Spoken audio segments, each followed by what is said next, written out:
माई मेरी सचिया जो तवाली माता तेरी सदाई जय। कार्तिक महात्म की जय। श्री लंबोदर गज बंदनम जय जय श्री गणेश। विघ्न हरण मंगले करण काटो सकल कलेश। काटो सकल कलेश प्रथम मैं तुम्हें मनाऊं। पान फूल मिष्टान सभी समान चढ़ाऊं। दो विद्या का दान ज्ञान अज्ञान कहाऊं। रखना मेरा मान चरणों हाथ में नमाऊं। सर की दाता सरस्वती धरो तुम्हारा ध्यान। चारिणी ब्रह्माणी करो मुझे आज प्रदान। गुरु गोविंद के कहीं चरण नवाऊं चरणों मात। दीनहीन जन जान के राखो शीस पे हाथ। और सांचे दरबार की।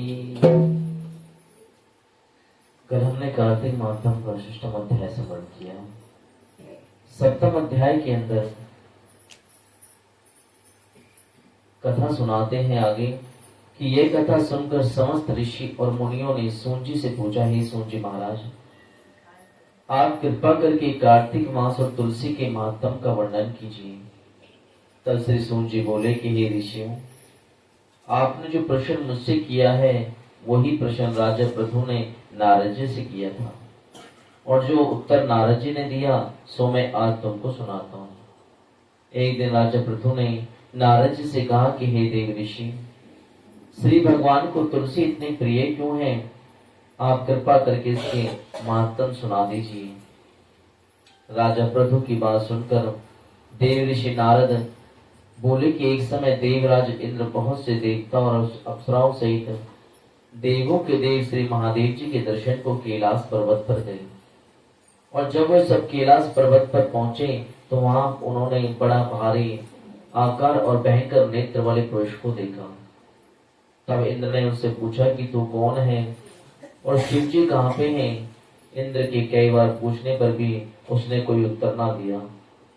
तो इंद्र बड़ा क्रोधित हुआ और क्रोध के मारे इंद्र ने अपना ब्रज उसके कंठ पर दे मारा, जिससे उसका कंठ नीला हो गया, परंतु साथ ही इंद्र का ब्रज भी भस्म हो गया। तत्पश्चात उसकी आंखों से प्रचंड ज्वाला प्रकट हुई। उस समय ऐसा प्रतीत होता था मानो इंद्र सहित सारे संसार को जलाकर भस्मीभूत कर देगी। ऐसी स्थिति देख श्री बृहस्पति जी जरा इंद्र आदि सब देवता नतमस्तक भगवान शिव की स्तुति करते हुए कहने लगे, हे देवों के देव महादेव, त्रिपुरारी और अगासारी का विनाश करने वाले तथा यज्ञ का फल देने वाले त्रिपुरारी अगारी आपको बारंबार नमस्कार है।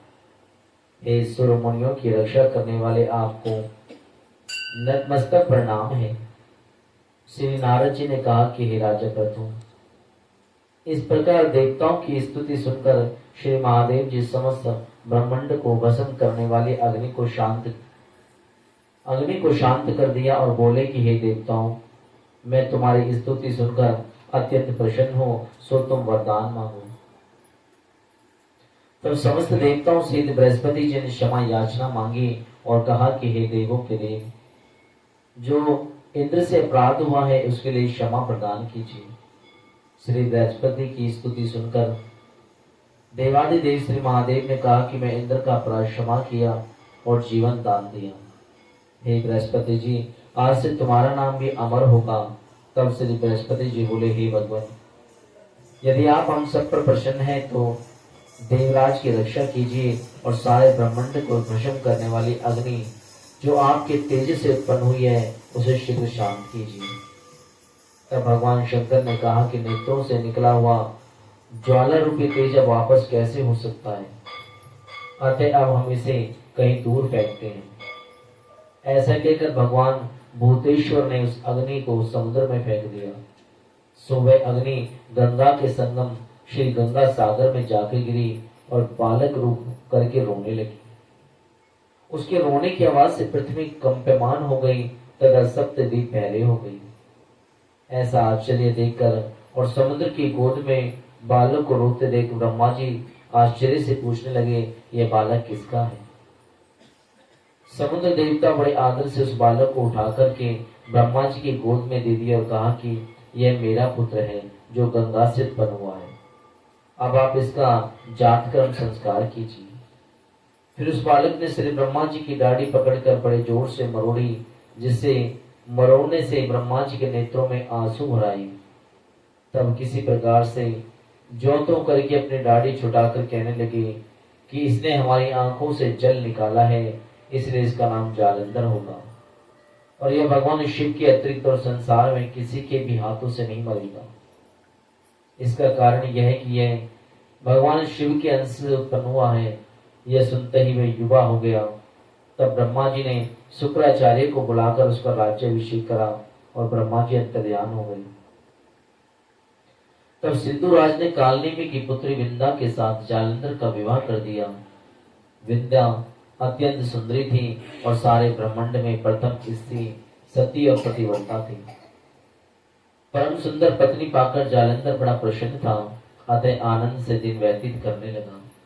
जब जालंधर घर में आया तो विंध्या स्वयं अपने हाथों से पंखा जलाती, पाद अर्घ तथा आचमन प्रदान करती। इस प्रकार वे अपने पति को नारायण समझकर उसकी सेवा किया करते। नारद जी बोले, हे राजा प्रभु, अब मैं पतिव्रता स्त्रियों के कुछ लक्षण सुनाता हूँ। पतिव्रता स्त्री अपने पति को दुख में दुखी और पति के साथ सुख में सुखी रखती है। पति के प्रदेश जाने पर विरह वेदना का दुख सहन करती है और पति के मरने के बाद पतिव्रता स्त्री सती हो जाती है। अपने पति के पाप पुण्य के आधे की भागीदार होती है, इसलिए स्त्री अर्धांगिनी होती है। अपने पति के पाप और पुण्य को आधा आधा बांटने वाली स्त्री को निश्चय ही अपने पति के मर जाने के पश्चात उसके साथ सती हो जाती है। जो स्त्री अपने पति के साथ सती हो जाती है वह अपने शरीर के 3.5 करोड़ रोमों के अनुसार 3.5 करोड़ वर्ष तक अपने पति के साथ स्वर्ग में वास करती है। जो स्त्री सती होने के लिए संसार भूमि पर जितने कदम उठाकर रखती है उसको एक एक कदम का एक एक यज्ञ के समान फल प्राप्त होता है। ऐसी स्त्री अपने माता पिता और पति तीनों कुलों को पवित्र करती है। जिस प्रकार सपेरा सर्प को बिल से बाहर निकाल देता है, ठीक उसी प्रकार पतिव्रता स्त्री अपने पति को नरक से निकाल देती है। अतः पतिव्रता स्त्री द्वारा पति के साथ सती हो जाने को परम धर्म बताया है। नारद जी बोले, हे राजा प्रथु, देवताओं के भय से भयभीत होकर जो सब दैत्य पाताल लोक में भाग गए थे, वह जालंधर को अभय पाकर पूर्ण पृथ्वी पर आकर निर्भय घूमने लगी। उसी समय जालंधर ने राहु की कटे हुए सर को देखा तो उसने शुक्राचार्य से इसका रहस्य पूछा। तब शुक्राचार्य ने समुद्र मंथन के समय देवताओं द्वारा रत्न चुराए जाने का समस्त वृत्तांत क्या सुनाया। इस प्रकार अपने पिता का मंथन और देवताओं के द्वारा दैत्यों का अपमान सुनकर जालंधर को बड़ा क्रोध आया और उसने क्रोध में भरकर घनसर नामक दूत को बुलाया और सुधर्मा के पास भेजा। उसने देवराज के इंद्र की सभा में जाकर अभिमान वश ना तो मस्तक झुकाया और ना ही नमस्कार किया, साथ ही गर्जना कर कहा कि दैत्यराज जालंधर ने जो कुछ कहलवा भेजा है सो सब कान खोल के सुन लो। उन्होंने कहा है कि मेरे पिता का मंथन करके जो 14 रत्न तुमने चुराए हैं उन पर तुम्हारा कोई अधिकार नहीं, अतः भला इसी में है कि तुम सब उसको वापस दे दो।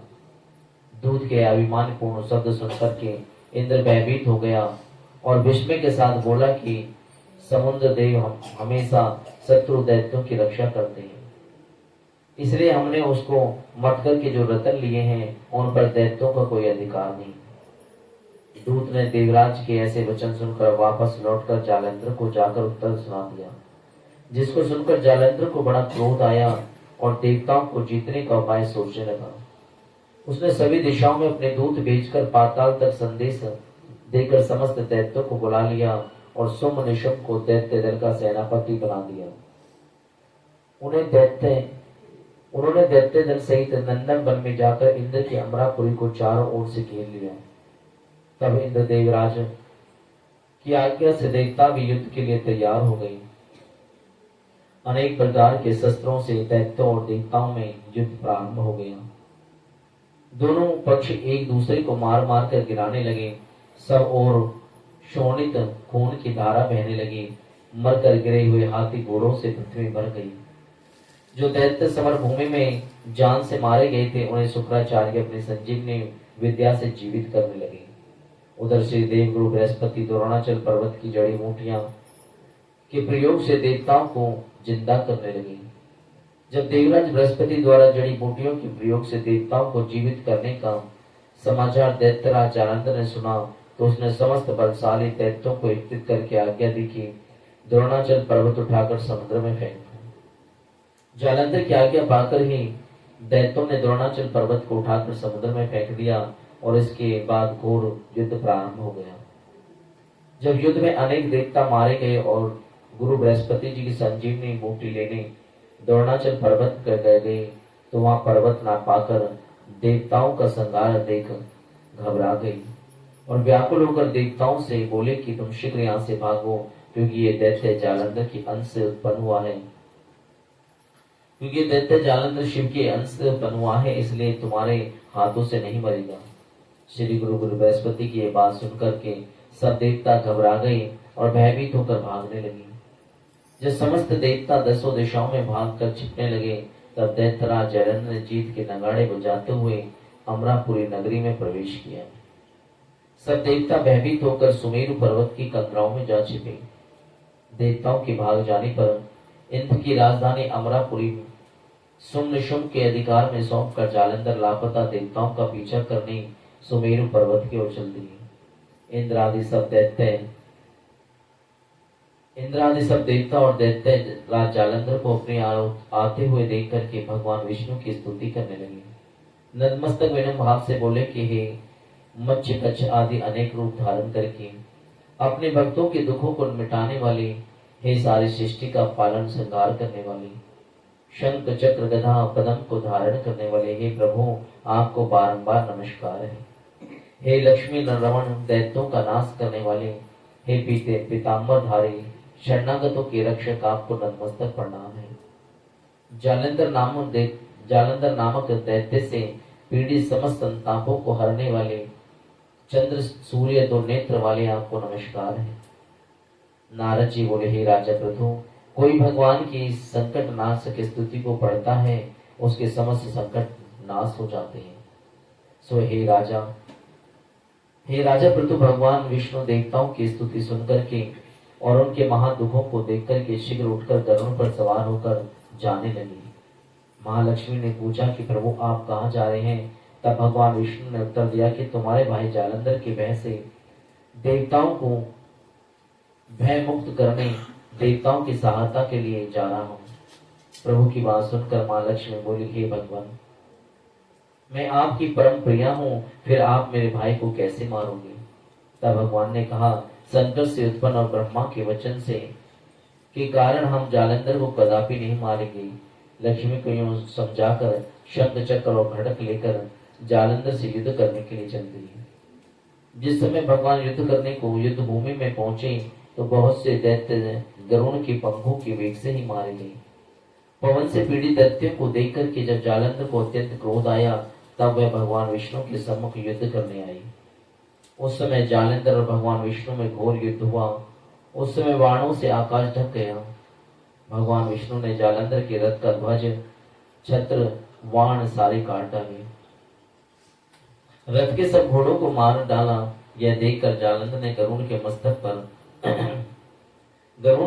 पर गड्ढा मारी, जिससे वह मूर्छित हो गई। तब भगवान विष्णु ने अपनी तलवार से जालंधर की गर्दन को काट दिया, जालंधर की गधा को काट दिया, परंतु जालंधर और भगवान में मल्ल युद्ध चलता रहा। जालंधर ने भगवान विष्णु की छाती में मुक्का मारा। जालंधर और भगवान विष्णु के घोर युद्ध को देखकर सारा ब्रह्मांड भयभीत होकर कंपमान हो गया।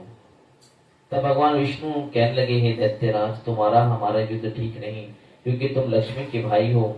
तब जालंधर ने कहा कि यदि आप प्रसन्न हैं तो मैं आपसे यह वरदान मांगता हूँ कि आप लक्ष्मी और गरुड़ सहित मेरे घर में निवास करें। यह सुनकर भगवान विष्णु लक्ष्मी और गरुड़ के सहित उसके यहाँ रहने के लिए वचन देकर चले गए। तब जालंधर समस्त देवताओं के स्थान पर दैत्यों की मुक्ति कर जालंधर नगर में निवास करने लगा।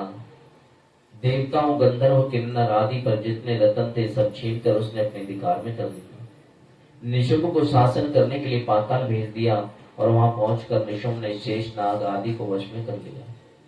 इस प्रकार जालंधर देवताओं, यक्ष, किन्नर, गंधर्व, मनुष्य सबको अपनी प्रजा समान पुत्र के समान तथा धर्म की नीति से उनका पालन करते हुए त्रिलोकी का शासन करने लगे। नारद मुनि ने कहा कि हे राजा प्रभु, एक समय भगवान का दर्शन करने तथा जालंधर के राज लक्ष्मी को देखने के लिए मैं भी वहां पर गया। इति श्री कार्तिक महात्म सप्तम अध्याय। श्री नारायणाय नमः। श्रीमन नारायण नारायण नारायण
दरबार की कार्तिक महात्म की